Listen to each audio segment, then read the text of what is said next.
So, Mike, the public are a bit confused. Is it true you can just give your name and then you're looking at the PPI? If only that were the case. Yeah, let me explain how this all works and what companies are doing.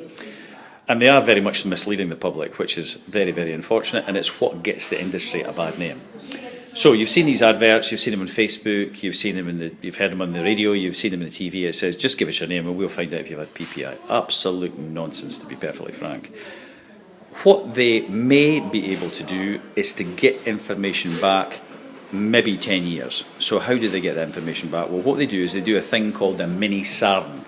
So what is a SARN? A SARN is a Subject Access Request Notice. So it's a thing called a mini SARN, and they'll get the information for £2 or invariably for nothing. What sort of information do they get? Well, all they'll do is they'll get a line on a computer printout. It will tell them nothing about the process of how it was missold. It might tell you you had PPI. It may not actually disclose that. It might tell you a start date. It might not. Basically, it's just probably not an awful lot more than an account number. And from that, there isn't any way you can effectively put a claim in. The way that we do ours is we only ask for a full subject access request, which is a consumer's right under the Data Protection Act 1998. So what kind of different information does that give you? Well, it gives you information back normally at least 20 years and sometimes as much as 25 years or even longer than that.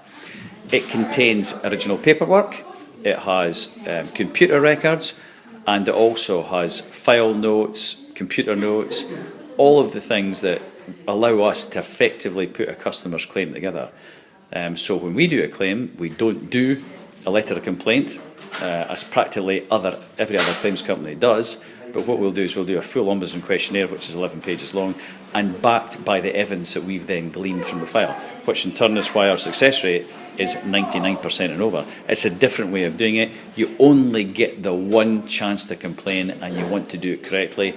Okay, it might cost £10 to get a file. If you know you've had PPI, we'll pay for it. If you're not sure, we'd ask you to pay for it, but we will recover the paperwork. How much paperwork do we recover? Well, I'll have to say it can go from being small inches deep in terms of paperwork to, on occasions, would you believe, feet deep in paperwork. But that's what we do. As I say, all my staff are a banking background, the claims managers, and it's all about doing things a bit more professionally. So the answer really for that is, if you want to do it properly, make sure you've got the best chance possible, and remember, you only have one chance. You can't say something and then go back and say something else. You don't want to risk your claim.